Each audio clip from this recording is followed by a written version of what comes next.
I would like to sum up, to channel the discussion, and I would like to call upon the other speakers on two problems: the challenges that we face and the specific steps that should be taken by the government and the society. And the major problem for me is the uncertainty that cannot be measured qualitatively. It will be a long-term uncertainty because the level of debts that is accumulated in different countries will not go into the blue, and it means that philosophically the next generation of people would live worse than the previous generation that has accumulated these debts. That's why there is a public debate in many countries, and the public opinions is taken into account on whether it is possible to increase the retirement age. And right now there is information that the Swedish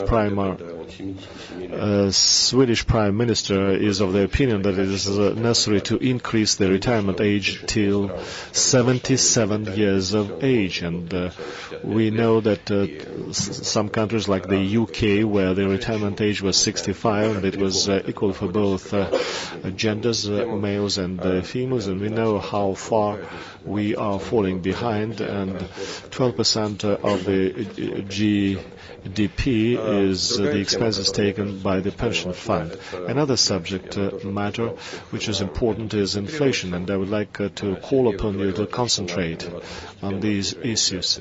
Sergei mentioned that it is necessary to bring down the inflation to the level of 5%, and all our attempts to reform the pension system failed, and because it was not possible against the background of the negative interest rates, and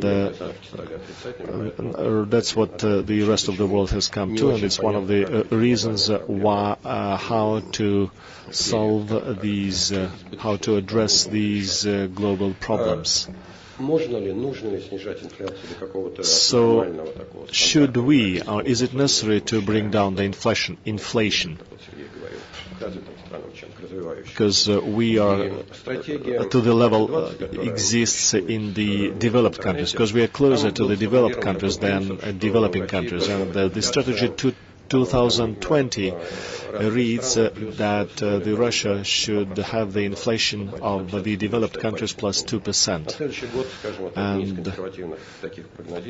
And some of the experts believe that the inflation level would be increasing by 1% in the developed countries. In Europe, there won't be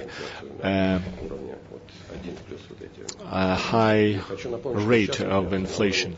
Right now, the inflation is 3.7%, and there are all the chances that it will be higher than 5% in 2012. These subjects seem to be formal, but depending on the interest rates, some decision will have to be taken, and I think we will concentrate in the future discussion. I apologize for speaking at length. Thanks for bearing with me.